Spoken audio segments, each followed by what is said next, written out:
Irmãos, nós vamos agora abrir as nossas Bíblias no Evangelho de Lucas. Nós vamos dar continuidade à mensagem de domingo à noite, sendo que desta feita nós vamos estar falando sobre o nascimento de João, né? Nós, domingo à noite, falamos sobre o anúncio do seu nascimento, o precursor do Senhor Jesus, aquele que veio para abrir o caminho. Então nós vamos ler capítulo 1, versículo 57 ao versículo 80. Lucas capítulo 1, versículo 57 ao 80, diz assim a palavra do Senhor. Completou-se para Isabel o tempo de dar à luz e teve um filho. Os seus vizinhos e parentes ouviram que Deus tinha usado para com ela de grande misericórdia e alegraram-se com ela. Ao 8º dia foram circuncidar o menino e queriam dar-lhe o nome de Zacarias, seu pai. Respondeu sua mãe: não, ele será chamado João. Disseram-lhe: ninguém há na tua parentela que tenha este nome. Perguntaram por acenos ao pai do menino que nome queria que lhe dessem. Pedindo ele uma tabuinha, escreveu: o seu nome é João. E todos se admiraram. Imediatamente a boca se lhe abriu e a língua se lhe soltou e falava louvando a Deus.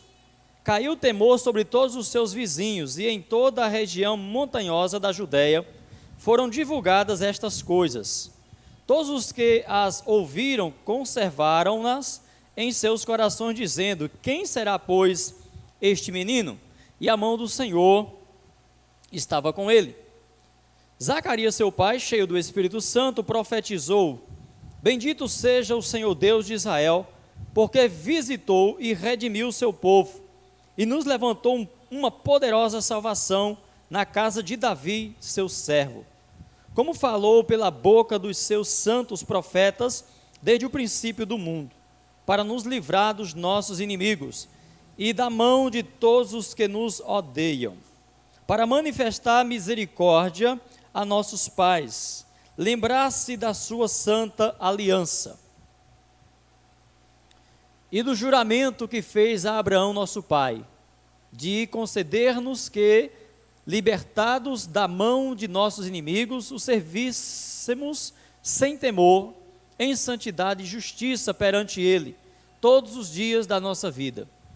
E tu, ó menino, serás chamado profeta do Senhor, do Altíssimo, pois irás adiante da face do Senhor e prepararás os seus caminhos, para dar ao seu povo conhecimento da salvação, na remissão dos seus pecados, por causa da entranhável misericórdia do nosso Deus, pela qual o sol nascente das alturas nos visitará, para iluminar os que jazem nas trevas e na sombra da morte, e dirigir os nossos pés pelo caminho da paz. E o menino crescia e se fortalecia em espírito, e viveu nos desertos até o dia em que havia de mostrar-se a Israel. Amém? Vamos orar. Senhor Deus, nosso querido Pai, nós agradecemos a Ti, Senhor, por esta palavra tão preciosa, por esses ensinamentos tão gloriosos para nós hoje, mas especialmente, Senhor Deus, deve ter sido assim extraordinário para aqueles que experimentaram, Pai, esse quebrar do Teu silêncio naquela ocasião, desde o descer do anjo ali, naquele lugar santo, até o nascimento desse homem santo chamado João Batista, o precursor de nosso Salvador.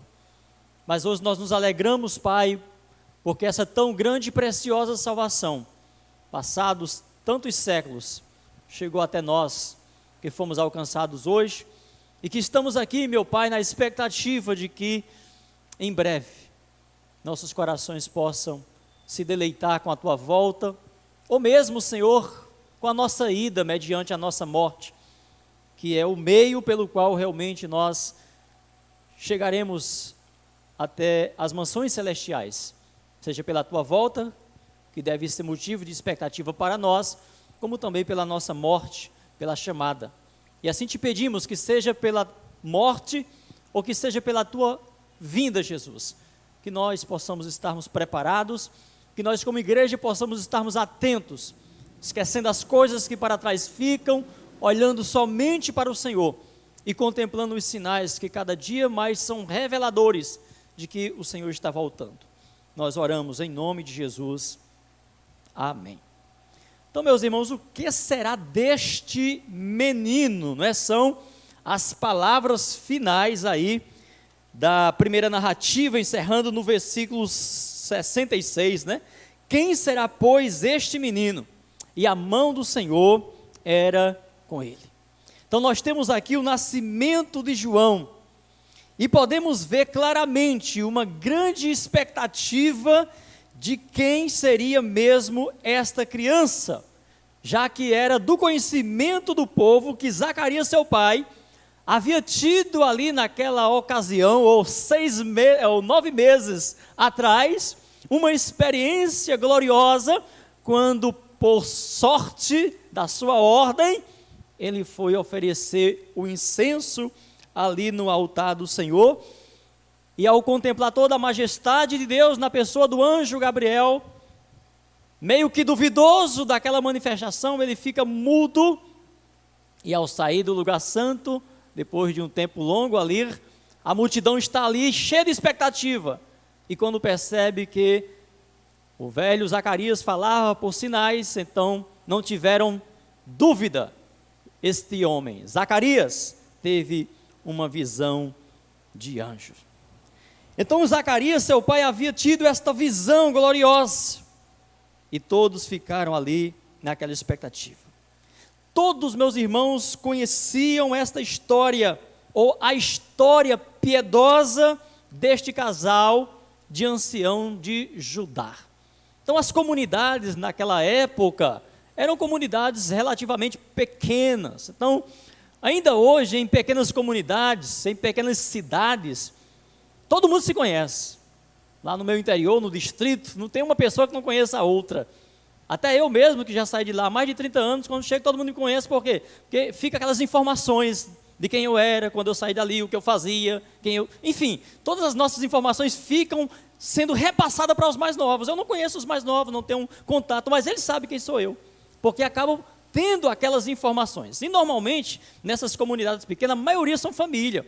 Então é uma cadeia ali, todo mundo se conhece, todo mundo conhece a história do outro. É incrível o interior, irmão. Ainda hoje, em pleno século XXI, você tem ideia, ninguém constrói nada lá para você não saber quanto foi que o cara gastou na casa. Às vezes meus cunhados me fulano de tal construiu, gastou tanto. Como é que você fica sabendo disso, cara? Mas é incrível, porque ou a pessoa diz, ou eles perguntam, não tem jeito. Então, essas comunidades pequenas são muito curiosas. Igual os vizinhos ali, né, que são muito unidos, fica sabendo de tudo, né? Então, nessas comunidades ficam sabendo de tudo. Agora, imagina só, naquela época, se hoje as pessoas estão tão entretidas, né, com tanto diversão, tanto entretenimento, elas querem saber dessas coisas ainda. Imagina naquele tempo, que não tinha televisão, que não tinha luz elétrica, que não tinha nada, o pessoal levava a vida a querer saber da vida do outro, meu irmão. No bom sentido, tá bom? Então o pessoal lá era santo, né? Então ficava todo mundo informado. Então todos sabiam ali que Isabel era estéril, e que aquele casal, por muitos anos, vinham lutando, né, para poder ter filhos. Eram conhecidos com certeza como um casal piedoso, um casal justo ali diante de Deus. Então tinha todo respeito. Então eu imagino, irmãos, que aquela multidão que estava do lado de fora do templo nem sempre tinha aquela aglomeração. Porque imagina só, vamos que no meio daqueles sacerdotes também eram conhecidos aqueles que eram corruptos. Porque em todos os tempos, meus irmãos, houve pessoas assim, né, ligada a essa ala corrupta no meio religioso também. Então, quando Zacarias é o homem sorteado ali, então, meu amigo, houve festa. É Zacarias que vai adentrar? Sim, o incenso vai subir a Deus. O incenso vai subir, porque Zacarias, sim, Zacarias é um homem santo. Então, o texto diz que Zacarias estava lá dentro, né, oferecendo incenso a Deus, e a multidão orava do lado de fora. Então era uma coisa realmente extraordinária. Então todos sabiam que ter um filho naquela idade, meus irmãos, era o mesmo milagre. Não tinha outra explicação. E aquela comunidade, ela já era bem familiarizada com milagres relacionados a mulheres estéreis. Então, não era de se admirar que aquela comunidade piedosa, que se encontrava do lado de fora do templo, na ocasião em que Zacarias, representando o seu turno e a ordem sacerdotal, a ordem de Abias, adentrou ali no lugar santo para apresentar o incenso e saiu de lá sem poder falar. Creio que toda aquela multidão que estivera do lado de fora do templo naquele dia e mês e hora, agora se encontra do lado de fora da casa de Isabel para conhecer a criança misteriosa, fruto de um milagre.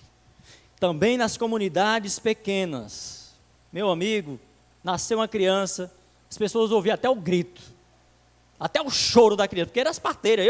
Lá em casa, nós somos 10 irmãos, apenas um nasceu aqui em Fortaleza, no hospital, que foi quando minha mãe foi fazer cesárea. Mas todos foi na base da parteira, mãe jesuíta, que para a glória de Deus, se converteu nesse tempo que eu me converti. Minha mãe de leite, como diz, né? Minha parteira se converteu a Cristo. E ela era tão simples, ela era analfabeta, que quando nós íamos lá pregar, ela se converteu. Aí nós fizemos um culto lá nesse distrito, que não tinha igreja ainda, distrito de São Miguel e Mauriti. E alguém havia pregado antes, irmão Ricardo, que nós deveríamos carregar a Bíblia na cabeça. E um dia ela chegou lá com a Bíblia na cabeça. Isso não é brincadeira, parece uma piada.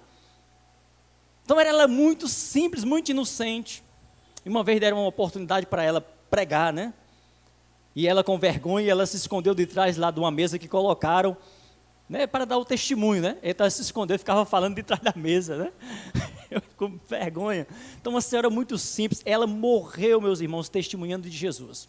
Morreu com câncer, mas ali testemunhando. As pessoas chegavam para visitar ela na redinha dela, toda encolhidinha. Meu filho já aceitou Jesus? Uma senhora dedicada ao catolicismo, certo? Todo dia 31 de maio tinha na casa dela lá, durante todo o mês tinha uma procissão. Eu, quando criança, participei dessa procissão pedindo esmolas para Maria nas portas. A gente chegava assim, batia na porta, ou de casa ou de fora, aqui chegou Nossa Senhora, Nossa Senhora. Eu lembro, era criança. Eu ia montado na garupa de um cavalo com o Zé de Lica, né, que era neto da dona... da irmã Jesuíte, e era os 30 dias fazendo essa petição nas casas, as esmolas, né, que chamavam.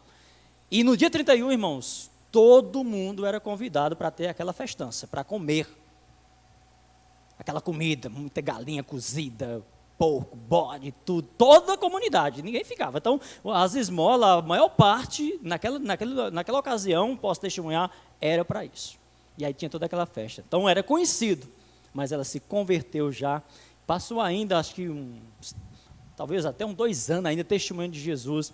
E eu tive a alegria de poder estar com ela. Então, meus irmãos, todos ali conheciam aquele milagre. Então, no meu distrito, lá no meu sítio que eu nasci, então toda criança que nascia, né, todo mundo conhecia a história, a situação. Então, nessa comunidade aqui de Judá, ou nas comunidades ali de Israel, não era diferente. Então, todos estavam muito alegres, porque eles estavam do lado de fora do templo no dia que o Zacarias teve a visitação de Deus.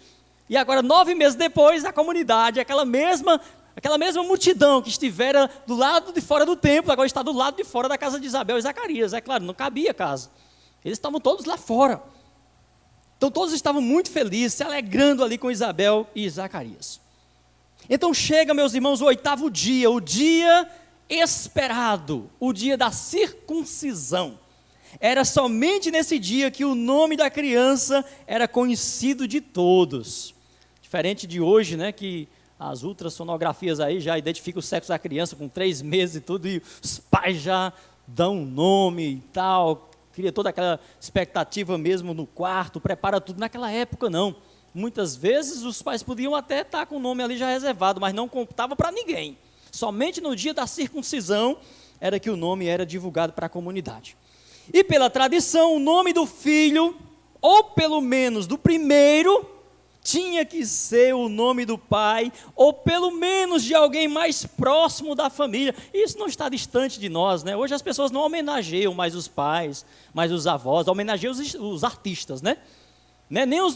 Hoje os crentes não homenageiam mais nem os personagens bíblicos, né? Preferem homenagear as elites aí, os artistas. Mas antigamente não, as pessoas elas tinham cuidado, né, de colocar o nome do seu primeiro filho, o nome do pai, o nome do avô. Por quê? Porque era uma honra fazer isso, né? Então na comunidade de Israel não era diferente, eles mantinham esse princípio. E diga-se de passagem, as demais comunidades, né, judaico-cristão herdaram isso também.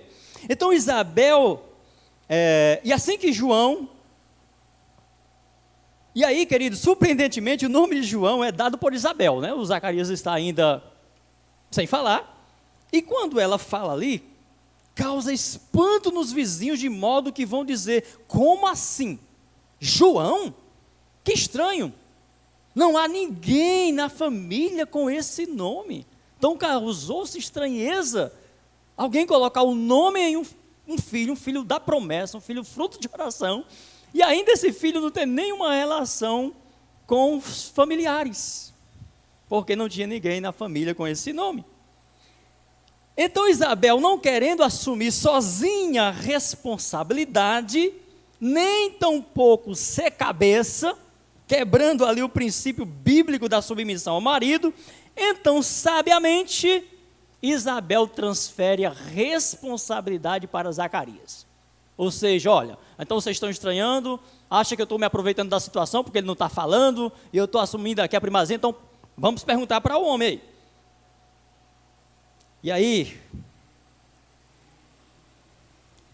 quebrando aí esse princípio, então ela não quebrou esse princípio, claro, né? Então, sabiamente ela transfere a responsabilidade para o pai da criança, que até então estava ali sem poder falar, nem ouvia.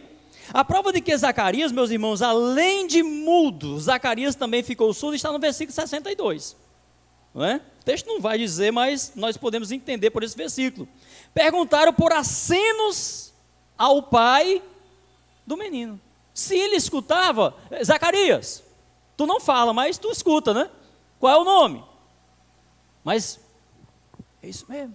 Então significava que ele, além de ter ficado mudo, ele ficou surdo, porque perguntaram por acenos, né? Diz aí, ó, versículo 62. Perguntaram por acenos ao pai do menino, que nome queria que lhe desse. Pedindo ele uma tabuinha, escreveu o nome de João. Com certeza pedindo também, né, por acenos, uma tabuinha, e ali ele escreveu o nome de João.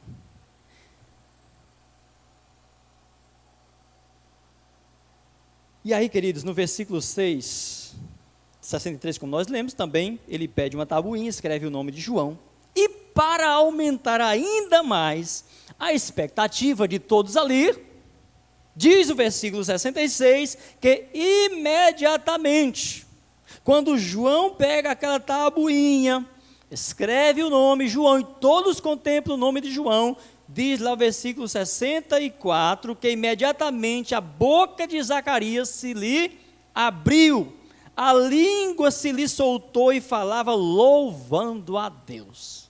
Então, 9 meses aquele homem passou sem falar, e nem precisou fazer, irmão Ricardo, fisioterapia, né? O cara passar 9 meses sem falar, meu amigo, a língua... Não, disse que ele glorificava, que ele exaltava a Deus, era algo extraordinário, né?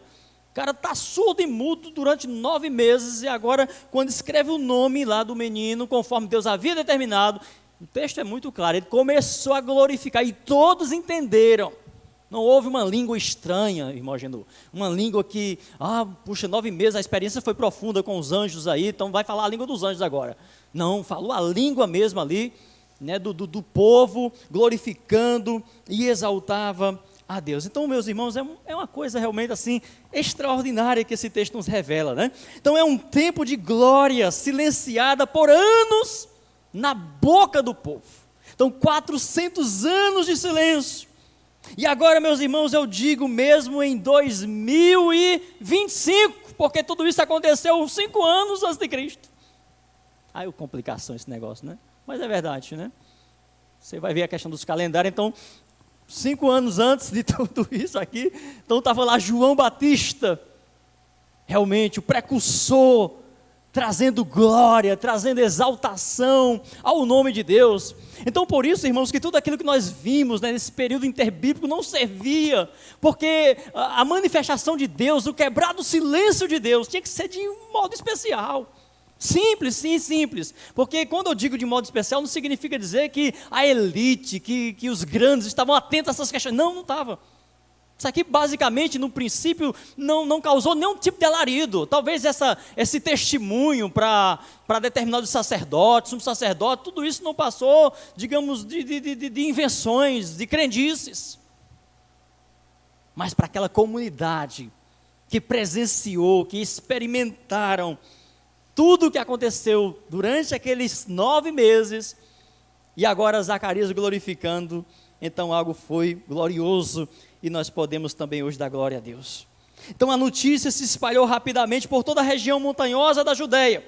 O povo temeu maravilhosamente, havia um sentimento de alegria incomum, um testemunho fiel que não se podia calar, de modo que a notícia se espalhou mesmo, de modo que chegou até nós. E desde aquele dia até hoje, o povo de Deus crê que assim foi e assim será. O povo que não é de Deus, tudo isso passou despercebidamente, até a ressurreição de Jesus, irmãos. Tudo o que aconteceu, que nós conhecemos no Evangelho, até a ressurreição de Jesus, passou despercebidamente, porque houve uma notícia falsa, não é? De que Jesus não tinha ressuscitado. Os guardas, né, foram subornados. Por quem? Pelos sumos sacerdotes da época, para que não divulgasse que Jesus havia ressuscitado. E 40 dias ele passou ali com os seus. Imagina, irmãos, vamos imaginar aqui, se Jesus voltasse hoje, né, para a igreja, para ficar um tempo com a igreja, ninguém percebia. Jesus andando no meio da igreja, no meio do povo, só a igreja se deleitando. E vamos imaginar, imagine que a igreja sendo injustiçada, sofrendo perseguição, e o Senhor ali, mas ninguém percebia. Então Jesus passou 40 dias. Quem via Jesus? Quem se relacionava com Jesus? Os 40 dias após a ressurreição. Enquanto ele estava fisicamente, todo mundo via.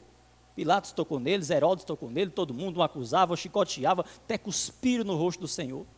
Mas depois de ressurreto dentre os mortos, somente a igreja, somente os seus discípulos tiveram o prazer, a satisfação de tê-lo com eles. Assim é hoje a igreja, irmãos. O mundo está aí, né? Vivendo como Jesus disse, comendo, bebendo, casando, dando-se casamento, festa para lá, festa para cá, um morre, outro, enfim, estão nem aí, querem curtir, mas a igreja está com Jesus. A igreja tem a satisfação de ter, né, seja nesse mês que se comemora o Natal, seja em outros meses, como alguém queira, no mês de setembro, como alguns dizem, mês de novembro, ou março, abril, enfim, não faz diferença nenhuma. Essa questão de meses e tudo dentro da visão divina, tudo é simbolismo, por isso que ele aceitou, por isso que ele deixou. Por isso que ele deixou. Tudo é simbólico, essas questões de meses, 25 de dezembro, não faz diferença. Deus não tem nascimento, Deus é eterno. Jesus é eterno, Ele não tem nascimento. Então, nós como igreja, né, nós aproveitamos o ensejo para testemunhar, realmente Ele esteve aqui, Ele veio a esse mundo, Ele trouxe salvação, mas vai voltar para trazer juízo. Nós sabemos que esse é de fato o fechamento do grande e terrível dia do Senhor, porque Ele vai trazer juízo com a sua volta, quando tudo se encerrar. Então assim foi e assim será. Então que privilégio, meus irmãos, para nós, no século 21, estar revivendo esta verdade, já bem próxima da volta do Senhor Jesus. Que coisa extraordinária. Agora pense, meus irmãos, no silêncio de Deus, nos 400 anos, antes destes acontecimentos, sendo quebrado agora pelo testemunho do povo que se perguntavam sobre a futura obra daquele bebê incomum. Imagina os 400 anos, sem uma aparição profética, sem nada diferente do que as escrituras do Antigo Testamento escrevia, ou descrevia, e agora, aquele povo, aquela comunidade que contemplou aquele milagre, faz a seguinte pergunta: o que será, ou quem será, pois, este menino? Perceba que a pergunta não é, o que será esta criança? Ou o que será desta criança? Mas quem será? E esse quem será essa criança certamente se remetia ao sentimento que havia na alma deles do aparecimento do Messias. Quem será essa criança? Quem será? Porque nós sabemos que as escrituras do Antigo Testamento mostravam que o Cristo iria nascer de uma virgem, sim, mas nem todos tinham essa intimidade com as escrituras. Tinham aqueles que criam nas escrituras, irmãos, no que os sacerdotes, os profetas pregaram, mas eles não tinham acesso como nós temos com essa facilidade. Havia uma certa restrição. Então eles criam que o Messias viria. Poderia até ter ouvido muitas vezes, olha, vai ser de uma virgem e tal, mas eles, 400 anos de silêncio, eles poderiam imaginar a questão da interpretação, como hoje a questão da volta de Jesus, por exemplo, né? Quantas correntes, amilenista, pós-milenista, pré-milenista, e Jesus vai voltar. E quantas pessoas fervorosas hoje são crentes em Cristo Jesus, mas não têm determinados conhecimentos das Escrituras profundamente, não tem, mas crer que Jesus vai voltar. Pergunta para a maioria dos crentes, aí, fala um pouquinho aí sobre o pré-milenismo. Fala, o que é isso? Fala sobre o amilenismo, o que é isso? E não vai interferir absolutamente em nada, mas você crê que Jesus vai voltar? Como é que você crê que Jesus vai voltar e não sabe descrever o amilenismo? Que bobagem, né? E precisa eu saber dessas coisas para eu poder crer que o meu Senhor vai voltar? Então, nessa época também, meus irmãos, quando João nasce dentro daquele clima de milagre, de algo extraordinário acontecendo, então eles fizeram essa pergunta. O povo simples, um povo crente que estava ali, 9 meses antes na porta do templo, e agora na porta de Isabel contemplando, ou melhor, né, no caso aqui, já 8 dias depois da circuncisão ali, quando ele foi apresentado, né, quando o próprio Zacarias, sacerdote de Deus, vai realmente dar o brado ali, profetizando, né? Que, diga-se de passagem, né, de sacerdote, ele agora vai exercer também o papel de profeta de Deus. Profeta Zacarias, pai do último profeta, João Batista. Então, quem será, pois, este menino? Quem será, pois? E a mão do Senhor estava sobre ele, né, diz aí o versículo 66. A mão do Senhor estava sobre ele. Então, é possível, meus irmãos, que não somente naquele momento gerou-se essa expectativa de que João poderia, mas também depois. Até quando João aparece pregando, os seus discípulos ainda, será que não é ele? E eles vão perguntar para João, tu é o Messias? Quer dizer, o João era tão santo, tão dedicado, tão fiel, que não tinha nenhum problema dele ser o Messias. Para os seus discípulos, não. Se ele for o Messias, isso significa dizer, se ele é o Filho de Deus, eu aceito, ele tem característica para isso. Em outras palavras, ele tem cacifo para isso. Esse homem pode ser sim o Filho de Deus. Mas João, na sua humildade e simplicidade, ele vai nos dizer que não. Ele diz lá em João, né, capítulo 1, abra aí. João capítulo 1, versículo 20 ao 28. Olha aí quando os seus discípulos, né, João aí já com 20 anos ou perto disso, está ali batizando no Rio Jordão, andando com seus discípulos ali. Imagina, irmãos, que muitos desses discípulos de João eram quem? Talvez aqueles que estiveram lá na porta do templo, talvez aqueles que estiveram na porta de Isabel esperando o nascimento de João. Ali eram meninos, garotos, e agora se tornam discípulos. Agora imagina só, você realmente tem um mestre como João, você nasceu ali, cresceu junto, né, contemplando. Eu não digo cresceu junto, porque o texto sagrado diz que quando João, logo que ele foi apresentado, chegou a uma certa idade, ele foi para o deserto, né? Então viveu de modo muito especial ali, parecido com Elias sendo alimentado, cuidado pelos corvos. Por isso que há toda uma semelhança. né? Elias teve aquele momento da perseguição e tudo, que ele teve que se isolar, foi alimentado pelos corvos, no deserto, enfim, Deus que provia todo o alimento. Então, João também teve toda essa providência aí por Deus, né? João capítulo 1, versículo 20 em diante, diz assim: e confessou e não negou. Isso quando houve a pergunta aí, né? E confessou e não negou. Alguém perguntou: quem és tu? Ele confessou e não negou. Confessou: eu não sou o Cristo. Então havia muita semelhança. Perguntaram-lhe, então quem és tu? Quem és? Tu és Elias? Então eles conheciam muito bem o que o profeta Malaquias havia escrevido, né? Ele disse: não sou. És tu o profeta? Respondeu: não. Finalmente lhe disseram: quem és? Dá-nos uma resposta para que levemos aqueles que nos enviaram. Que diz de ti mesmo? João respondeu com as palavras do profeta Isaías. Só voltando um pouco, né, eu me referi aqui como se fossem os discípulos, não eram os discípulos, né, que fizeram essas perguntas nessa ocasião aqui. Nessa ocasião aqui foram os adversários, aqueles, ou talvez algum sacerdote, alguém que não queria se misturar ali, mas que queria saber de longe quem era João, né? Então, as autoridades religiosas e tal, política, havia todo aquele receio de se aproximar de João e tal, porque João era de uma classe simples, né? Então era um homem simples, era um homem que vivia no deserto, não vivia em palácio. Então alguém foi enviado. Dá-nos uma resposta para que levemos aqueles que nos enviaram. Que dizes de ti mesmo?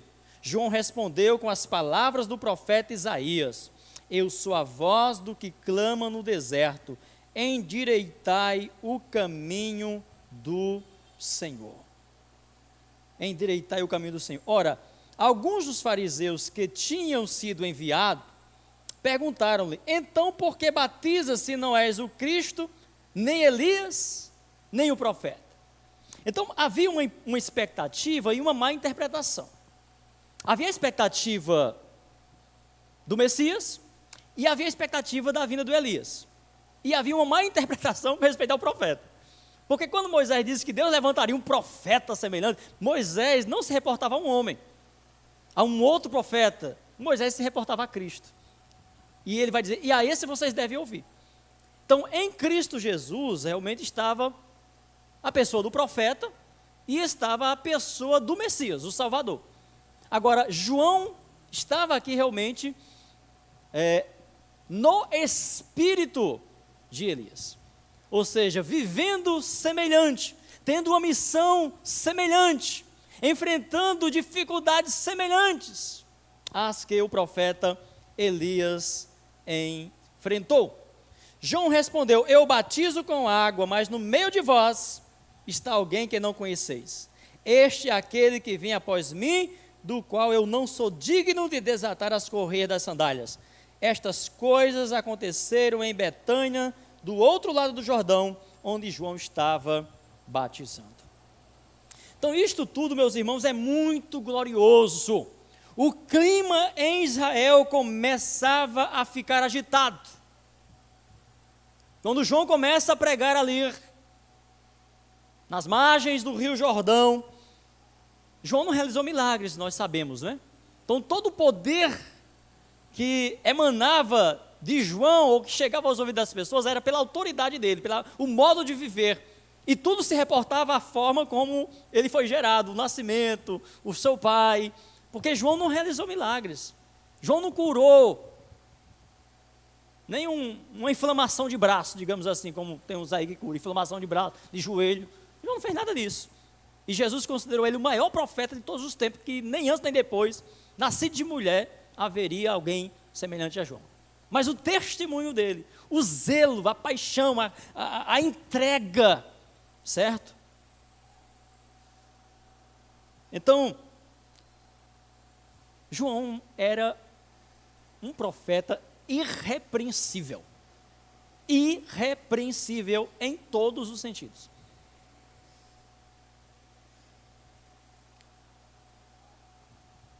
João só Só era pecador porque ele nasceu pecador, né?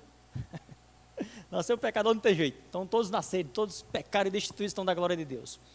Mas foi um homem que viveu realmente para preparar mesmo, para abrir a vereda, para colocar o tapete. E só um homem como João poderia colocar o tapete para o Filho de Deus entrar em cena. E assim João fez. Então o silêncio de Deus havia sido quebrado. Ele enviou o seu mensageiro, o seu Elias do Novo Testamento, cumprindo a última profecia do último livro inspirado. Sacerdotes se agitam, escribas se desdobram em examinar as profecias, muitas vezes amando da liderança política, com o intuito de eliminar qualquer concorrência, como foi o caso de Herodes. Então, quando esses enviados a João vai perguntar: tu és o profeta? Tu és o Messias? Ora, havia toda uma preocupação ali. Se ele é o Messias, então ele vai ser rei. Então, vamos examinar isso direitinho. Então, havia essa agitação entre eles, entre as autoridades políticas, religiosas a respeito de João. Então há uma perturbação pelo poder, o clima vai ficando tenso, à medida que a normalidade, que o comodismo, que as alianças vão dando lugar a novas expectativas espirituais. Mas o melhor ainda está para acontecer, está a caminho. João nasceu, o precursor, o abridor de vereda do Messias. Maria está entre o 3º e o 4º dia, ou o 4º mês de gestação.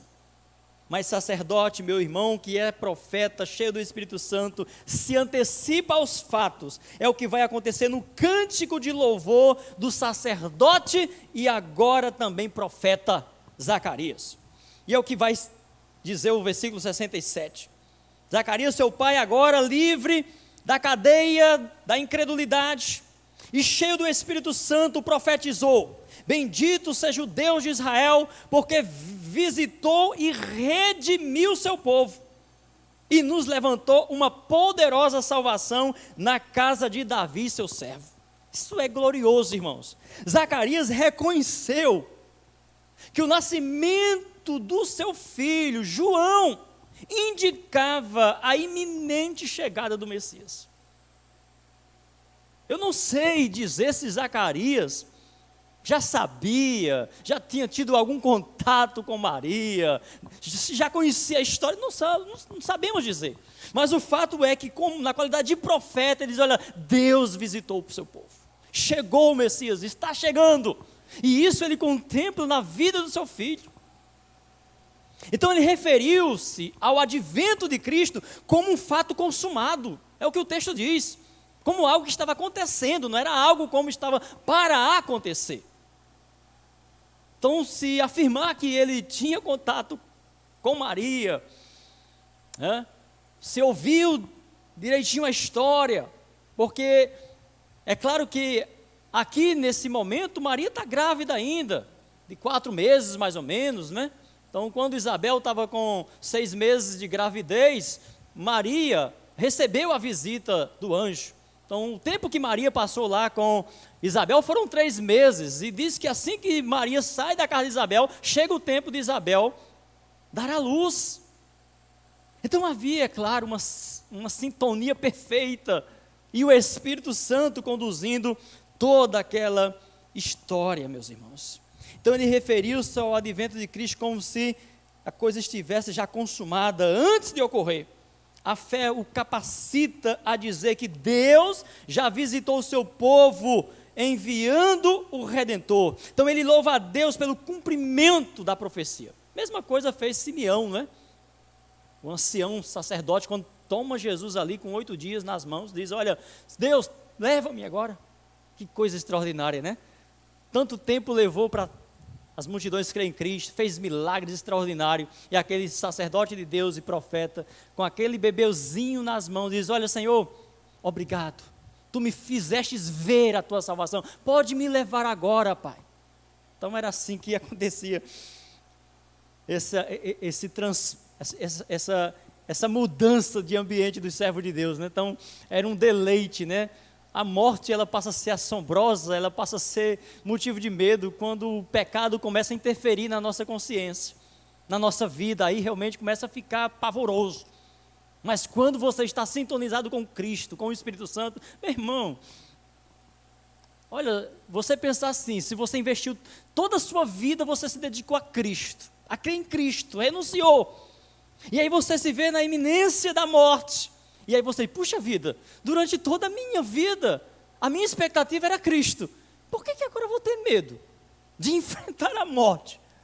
Porque eu creio, meus irmãos, que o único temor da morte, de fato, é o que vai acontecer do outro lado. Se eu tenho certeza absoluta em Cristo Jesus, na minha salvação, então por que vou temer? Por que vou ter medo? Se é uma questão tão rápida, o separar realmente do nosso fôlego, a separação do nosso espírito dessa matéria é algo muito rápido, e creio que para os crentes que não têm necessidade nenhuma de sofrer, ou de pagar algum pecado, como alguns pensam, então é mais ligeiro ainda. É claro que o nosso Senhor Jesus Cristo, ele tinha sofrido muito antes de ser crucificado. Mas você percebe que admiraram dele já ter morrido. É claro que houve todo o sofrimento, Jesus foi machucado e tudo mais. Mas quando chegaram, os dois ladrões estavam vivos. E eles quebram as pernas, né, ali dos ladrões para que pudesse assim eles morrerem mais rápido, asfixiados. Mas quando chega em Jesus, poxa, não, ele está morto. Já, fura aí do lado aí. E aí, reconheceram que ele estava morto. Porque de fato, nós sabemos que a morte não teve poder sobre Jesus Cristo. Quando ele cumpriu a obra, a missão, e ele disse, Pai, está consumado, em tuas mãos eu rendo, eu entrego o meu espírito. Ou seja, não foi a morte necessariamente que tirou a vida de Jesus. Ele entregou a sua vida. Então, meus irmãos, não devemos temer de maneira nenhuma, sobretudo nesse tempo, né, em que passa na nossa mente muitos temores e tudo mais, não devemos temer, porque sabemos que em Cristo Jesus nós temos a vida. Então a fé, ela nos capacita, meus irmãos, a contemplar o outro lado. Então, ele era bem inteirado das profecias concernentes ao Messias. Ele não tinha dúvida de que João era mesmo um mensageiro profetizado por Malaquias, né, conforme diz aí os versículos 76 ao 80. Então João seria o profeta do Altíssimo, o último, o maior dentre todos os nascidos de mulher. A vinda de Cristo é comparada ao sol da justiça, ao sol nascente. Durante séculos o mundo jazia nas trevas. Agora, graças à entranhável misericórdia de nosso Deus, a alvorada estava prestes a chegar. Viria na pessoa de Cristo, brilhando sobre os gentios que estavam nas trevas e na sombra da morte, e guiando os pés de Israel pelo caminho da luz, como diz Malaquias 4, versículo 2. João cresceu no deserto, e ali ficou até o dia de apresentar-se a Israel, anunciando a chegada do Messias. E Deus, em Cristo Jesus, meus irmãos, nos abençoe, e que nós possamos manter a nossa fé firmada nesse Salvador que há mais de 2000 anos manifestou, trazendo graciosamente a sua salvação a todos nós.